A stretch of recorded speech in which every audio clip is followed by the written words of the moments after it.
Asiwaju Bola Tinubu, the Jagaban Bogu and the Jagaban of the universe. And his dear wife, herself a notable political phenomenon, ranking Senator Oluremi Tinubu, the national chairman of the APC, Comrade Adams Oshiomhole, and former chairman of the APC, Baba Bisi Akonde, Baba Omo KKK, all other leaders of the APC here present, Your Excellencies, governors of various states present, led by Governor Akiumi Ambode, our chief host, His Excellency Abdulaziz Yari of Zamfara State, His Excellency Muhammad Abubakar of Bauchi State, His Excellency Abiola Ajimobi of Oyo State, His Excellency Adegboyega Oyetola of Osun State, His Excellency Kayode Fayemi of Ekiti State, His Excellency Oluwarotimi Akeredolu of Ondo State, His Excellency Governor Lalong of Plateau State, former Governor of Osun State, Ogbeni Rauf Aregbesola, the Governor-elect of Lagos State, Mr. Babajide Sanwo-Olu,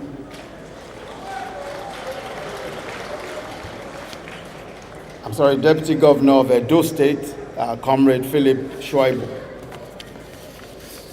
members of the National Assembly present, members of the Federal Executive Council present, service chiefs, and I believe the Inspector General of Police in particular is here, Your Excellencies of the Diplomatic Corps, our royal fathers present, Imperial Majesty the Oni of Ife, Oba Ogunwusi Ojaja II,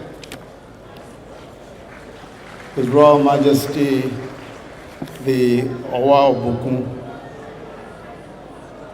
who is also present today, His Royal Majesty the Ewi of Ado-Ekiti, Oba Rufus Adejugbe, His Royal Majesty the Oshemawe of Ondo, Dr. Victor Kiladejo, His Royal Highness Kitaro II of Bogu Kingdom, Barrister Mohammed Dantoro, His Royal Highness the Honor of Abaji, Dr. Adamu Baba Yunusa, and the representative of my own Kabiesi, the representative of the Karibu of Remoland, the Alado of Ado, His Royal Highness Oba Amisu Sholagbade Tijani,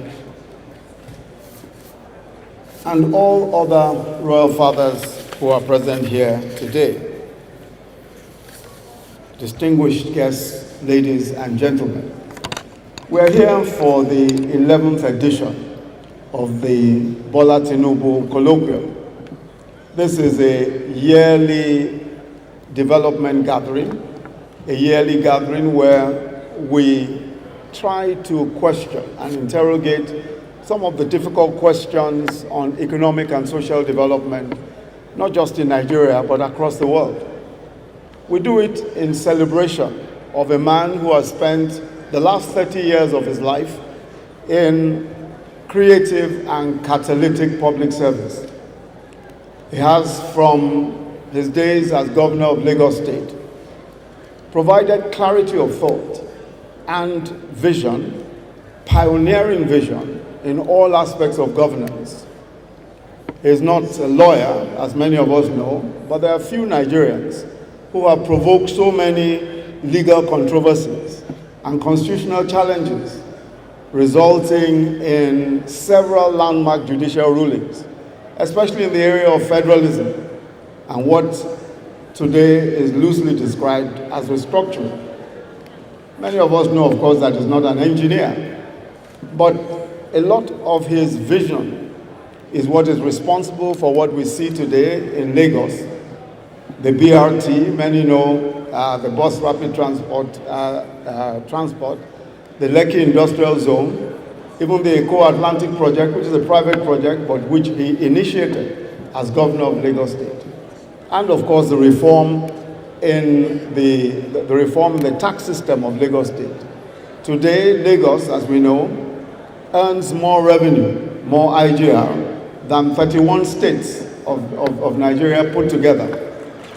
That by itself began in 2001 with a very innovative way in which he reformed the tax system in Lagos and created an independent Lagos Inland Revenue Service.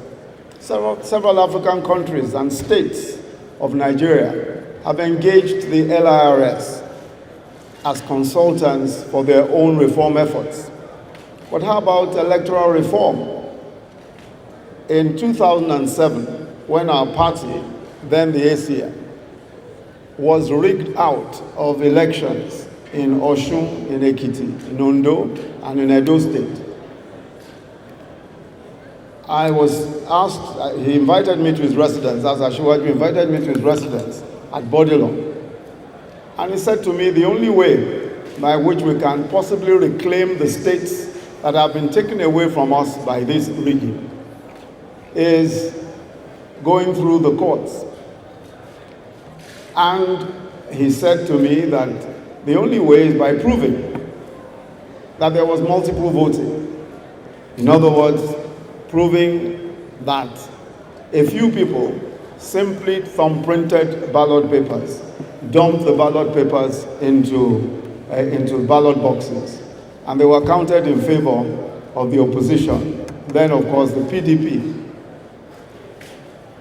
He then said to me that the only way we can do this is by somehow, he says, I don't know how you are going to do it, but somehow proving by forensic evidence that this is exactly what happened. I said to him, I said, Ashiwaju, look, nobody has ever proved an electoral case, an electoral petition by forensic evidence. There's just no history of it. He said, and I said, what is even more? We have over a million ballot papers. If we consider all of the ballot papers in each of these states, there are over a million, or in fact, at the time, there were about 1.3 million ballot papers, putting together all the states. And how can we prove multiple voting? He said, you know, Yemi, I've told you what my own view is. You just go and look for a way of sorting this out. So I went to the UK and met with possibly the most experienced fingerprint expert in the entire United Kingdom, a gentleman called Adrian Forty, introduced to me by some of the QCs who I'd worked with in the UK. And when I told Adrian Forty the enormity of the problem, he laughed and almost fell off his chair. He said, in all my own almost 50 years of experience as a fingerprint expert, I have not even done up to 4,000 fingerprints. You are now saying that I should come and do 1.3 million fingerprints. Come on, I mean, that's almost impossible. Anyway, so we parted that day, that was a Thursday. And then he called me back on a Monday and said, let's talk again about this crazy thing that you are suggesting. And we sat and talked about it. And somehow designed a way, he said, of course, we used a bit of technology. But most importantly, we were able to get fingerprint experts. He said to me, the only way is to get the number of fingerprint experts that have never been assembled before. I said, about how many? He said a minimum of 50 fingerprint experts. In the end, we hired 63 fingerprint experts, 63. 50 of them were from the UK police. What was even more interesting about that was that even to get the UK police to support us, Asiwaju had to come all the way from Nigeria to come and talk to friends and people who he knew to try and persuade the authorities to let us use the UK police. In the end, they allowed us to, of course, in the spare time of those policemen. And we got an additional 10 policemen. Altogether, 63 policemen, working flat out for almost 6 months. We were able to put together for the first time, definitely in the history of electoral petitions anywhere in the world, we were able to put together a solid forensic case that showed that all of the places where we were defeated, it was on account of multiple thumb printing. And we also demonstrated that it was impossible for those who said they voted. For instance, we showed that if you cast 20,000 votes in a particular unit, when we calculated the time that it takes to cast one single vote, it's usually above 5 minutes. But we discovered that our friends in that other political party were able to cast their votes in 5 seconds because all they were doing was simply thumb printing. They just simply take out a booklet and thumb print as many as possible. So we were able to demonstrate all of that in court. Cut a long story short, one by one, we were able to get back the states that had been taken away from us. The only way by which that could ever have been achieved is surely not just by the vision, but by the determination of the leader, of our leader at that time. It was, of course, the leader of the ACN at the time. And he showed the kind of leadership that was very, very rare, of course. Not only defining what he thought was the way forward, but also supporting it in every way and backing it to the very end. The last state that we finally won was Osun State. After almost 3 years of battling, we finally won Osun State. And I think that, one of the things that you will say that all of us will agree with about our celebrant today is just that his dogged attitude, his refusal to accept no for an answer. Asiwaju also pioneered merit in cabinet appointments in particular.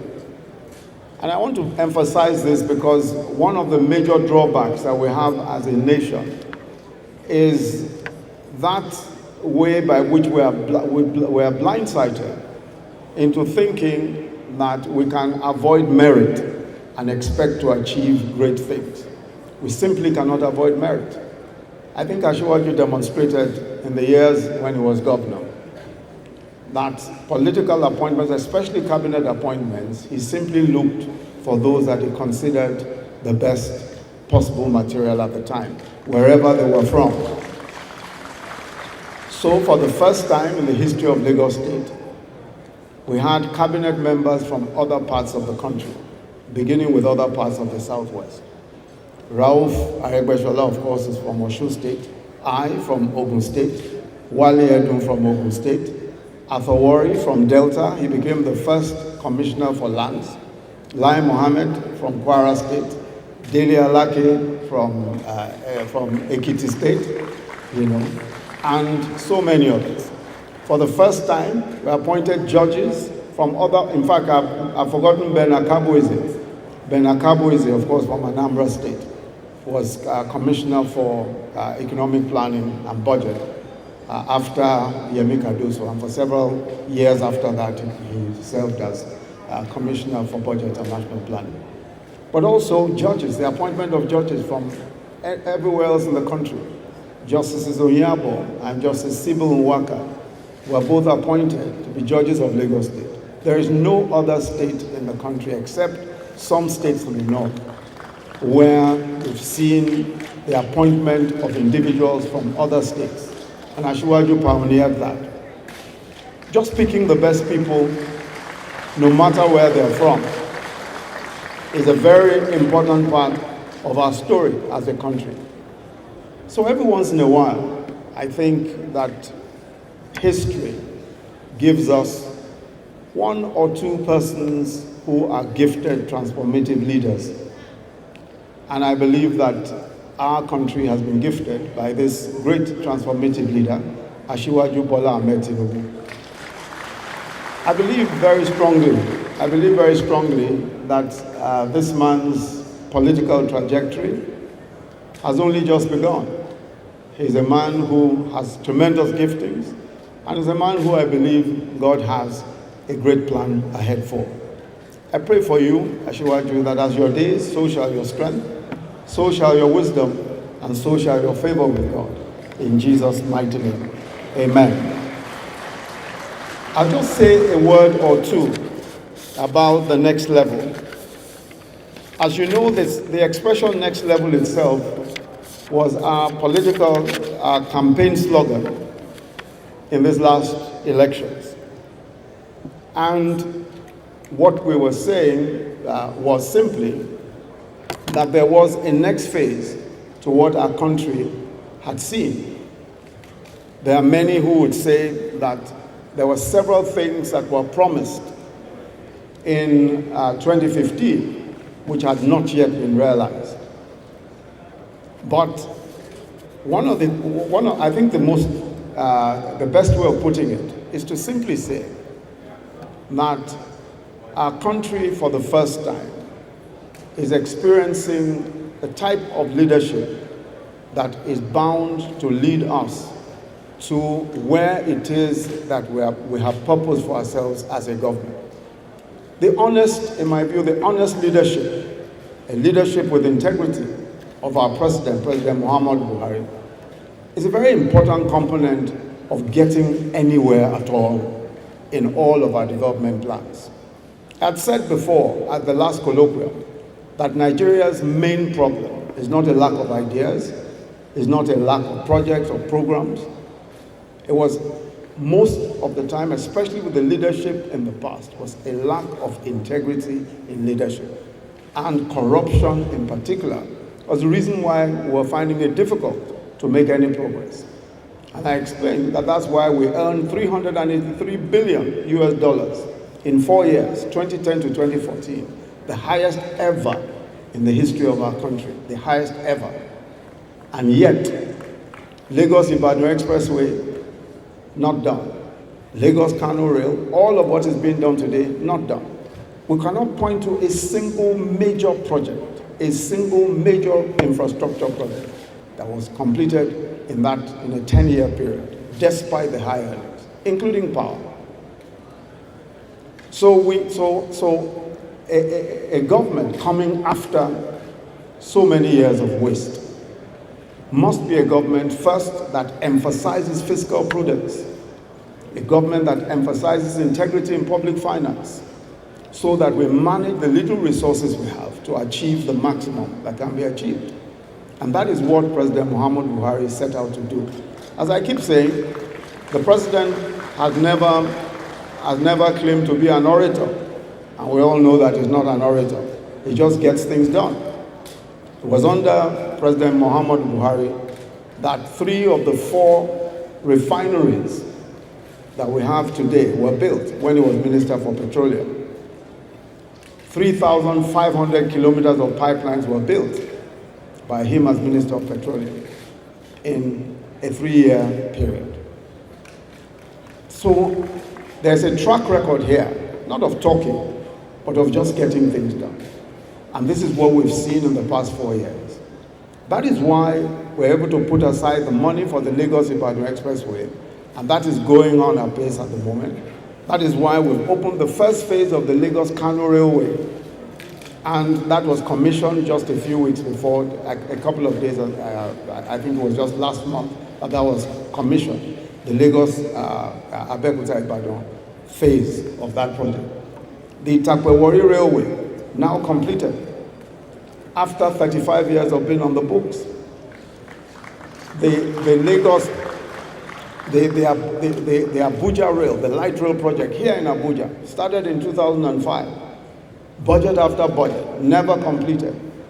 Was completed also at the end of 2017. Now we have that light rail. Now we have that light rail from the airport to Idu. And same as several other projects, several other major infrastructural projects. Mambila Hydro has been on the cards for 40 years. We've just put together the resources to begin that project. And we will complete this project. So for us, infrastructure is critical at the next level. You cannot have power, you cannot have a situation where you have the kinds of power situations we have today and expect transformative development. That is why we're focused on power and other infrastructure. We're focused on fixing the infrastructure in our country. And we believe that if we're able to fix the infrastructure, the roads, the rail, and especially power, we'll be able to make significant progress. Today, our rail project starts from the Apapa port so that we're able to clear the congestion in that port because the rail, the Lagos-Kano rail, begins from the Apapa port and we can start taking out cargo from the Apapa port using rail as an alternative means of transportation. The same is true of agriculture, and you just heard our partners from Brazil talking about the agro-industrial phase of agricultural development. And we're committed to that project because we believe that that is what will transform the agro-industrial phase of our planning. And that's what will transform agriculture in this country and create the additional jobs that we require. It's not enough to have farmers everywhere. We need the refining capacity, we need the processing capacity. And that is what our partnership with the Brazilians will provide for us.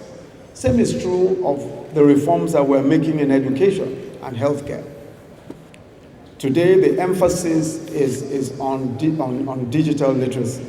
The emphasis is on training our teachers to be able to train the next generation of children in school. And we're focused on doing so using some of the methods that we've described very comprehensively, not just in the ERGP, but in our next level document, which I hope will be made available today. So we're focusing on science, technology, engineering, arts, and maths, not STEM, but STEAM, because we've added arts to it. We're focusing on training young people in digital skills, critical thinking, and various other skills that are necessary for the sorts of jobs that the 21st century will provide. The same is true of healthcare. Our focus on healthcare will be on national health insurance because we cannot finance healthcare by the budget alone. It's compulsory national health insurance that's going to open the doors for financing healthcare, or financial healthcare for us. Finally, we're also talking again about social investment, our social investment program. At the next level, we're of course going to expand the social investment program. At the moment, the program is the biggest of its kind anywhere in the African continent, where we are feeding every day in our school feeding program 9.2 million children across 26 states, every single day. That program is important not just from the point of view of providing nutrition for many of the young people in public schools, many of whom come from very poor parents, and many who may not be assured of a decent meal a day. That is a very important program for us also because of the multiplier effect on agriculture and also on distribution of those products, and of course those we employ as cooks and other services. The same is true of our Trader Money program, the Government Enterprise and Empowerment Program, GEEP. Trader Money, Market Money, and all of that, where we're giving money to the bottom of the trading pyramid in Nigeria. We lend them it's a program, of course, as you know, of the Bank of Industry. We lend 10,000 naira to this bottom of the pyramid traders. Once they repay, we give them 15,000 naira. All of this is done on an electronic platform and it's on their mobile phones. And they get 15,000 naira when they pay back 20, 25, all the way up to 100. The same is true of our market money, which we give to cooperatives. And we've done so far, Trader Money almost over 1 million, and market money, which is to the cooperatives, almost 500,000. And we intend to expand the scope of that. We also intend to expand the scope of our NPower program, which is our jobs program for young people, young graduates coming out of school and some non-graduates. At the moment, we're engaging 500,000 of such young people and paying them every month Most of them now have a device such as I have, which contains training materials for enhancing their employability skills. And that device also helps us to track several things that we want to track, and also helps them to provide services, especially survey services, marketing, research and marketing services to people who may engage their services. We intend to expand that program because we must expand the program. 1.7 million people come out of school and are looking for jobs every single year. We're able to bridge that gap with engaging 500,000 of them as soon as they get out of the youth corps. But we need to expand that. If we don't expand it, of course, the numbers continue to increase. So the next level promises to be exciting. It promises to be as challenging as possibly where we're coming from. But as the President has said repeatedly, we have no other focus, we have no other commitment but the progress of this country. And we will ensure that step by step we get to where it is that we promise the country that we're taking the country to. So I want to say to you all that the next level is for all of us. And I urge that all of us cooperate to take us to this next level. So on behalf of the President, Muhammadu Buhari, who I represent here today, again I'd like to wish Asiwaju Bola Tinubu a happy birthday and say thank you all very much for making the time to come to this event. God bless you all.